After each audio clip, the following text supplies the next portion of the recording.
गरीब रामू का जीवन। रामू अपनी पत्नी और दो बच्चों के साथ एक छोटी सी झोपड़ी में रहता है। उसके पास बहुत कम साधन है, लेकिन वह ईमानदार और मेहनती है। एक फटे कपड़े पहने हुए दुबला पतला आदमी मिट्टी की झोपड़ी के सामने खड़ा है। पास में उसकी पत्नी और दो छोटे बच्चे हैं। सबके चेहरे पर चिंता के भाव है, लेकिन आंखों में उम्मीद है। खेतों में मेहनत करता रामू। रामू दूसरों के खेतों में काम करता है। वह सुबह से शाम तक कड़ी मेहनत करता है, लेकिन बदले में बहुत कम मिलता है।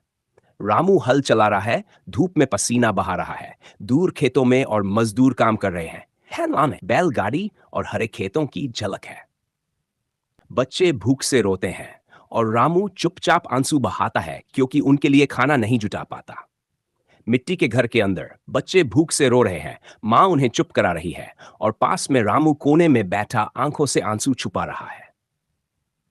गांव में एक संस्था आती है जो गरीब किसानों की मदद करती है। रामू उनसे मिलने जाता है।